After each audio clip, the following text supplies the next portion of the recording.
Hello everyone. இன்றைக்கி நம்ம பார்க்க போகிற டாபிக் என்னென்னா எர்த்திங் பற்றி பார்க்கலாம். எர்த்திங்னா ஜென்ரலாக என்ன சொல்லுவோம்னா, ஷார்ட்டஸ்ட் பேத்தில் லீக்கேஜ் கரண்ட் ட்ராவல் பண்ணுறது தான் எர்த்திங் அப்படின்னு சொல்லுவோம்.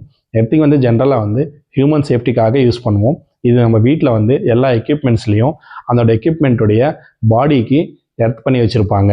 ஏன்னா எப்போவுமே அந்த எக்யூப்மெண்ட்டில் வந்து எனி டைம் ஷார்ட் சர்க்கியூட் ஆச்சுன்னா நம்ம போய் அதை டச் பண்ணும்போது அது நம்ம பாடிக்கு வந்து பாஸ் ஆகக்கூடாது அப்படின்றதுக்காக அந்த இடத்த கனெக்ட் பண்ணி வச்சுருப்போம். அதை பண்ணுறதுனால என்ன ஆகும்னா, அந்த லீக்கேஜ் கரண்ட் வந்து அந்த கனெக்ட் பண்ணியிருக்க இடத்து டெர்மினல் மூலமாக நமக்கு வந்து கிரவுண்டுக்கு போயிடும். ஸோ நம்ம இதனால் வந்து நம்ம சேஃபாக இருக்கலாம். இதனால் எல்லா வீட்லேயும் வந்து கண்டிப்பாக எர்த் அப்படின்றது இன்ஸ்டால் பண்ணியே இருக்கணும். எர்த்திங் வந்து நம்ம எப்படி கண்டுபிடிக்கிறது அப்படின்னா, ஜென்ரல் மெத்தட் நான் உங்களுக்கு சொல்லித்தரேன். இது வந்து மல்டிமீட்டர் யூஸ் பண்ணி செக் பண்ணுறது.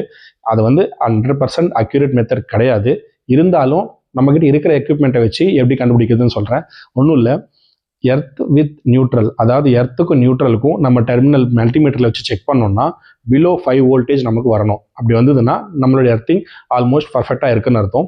இன்னும் நமக்கு 100% அஷூரன்ஸ் ஆகணும்னா எப்படி பண்ணணும்னா, எர்த் ரெசிஸ்டன்ஸ் மீட்டர் யூஸ் பண்ணி நம்ம டைரெக்டாக எர்த் டெர்மினல் இருக்கும்ல வெளியில் வீட்டு வெளியில், அதுக்கு அந்த எர்த் ரெசிஸ்டன்ஸ் மீட்டரை கனெக்ட் பண்ணி 2 ரெஃபரன்ஸ் ராடை அடித்து அங்கே செக் பண்ணால் அங்கே வந்து நமக்கு ரெசிஸ்டன்ஸ் வந்து ஓம்ஸில் காட்டும்.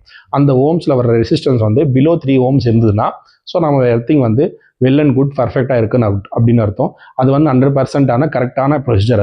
அது மூலமாகவும் நம்ம எர்த் செக் பண்ணிக்கலாம். ஈவன் தோ உங்களுக்கு ஷார்ட் மெத்தட் நான் சொல்லி கொடுத்துருக்கேன். அது வந்து மல்டிமீட்டர் இருந்தாலே நம்மளால் எர்த் செக் பண்ண முடியும். ஸோ எல்லா வீட்லேயும் வந்து கண்டிப்பாக எர்த்திங் இருக்கான்னு செக் பண்ணிக்கிங்க.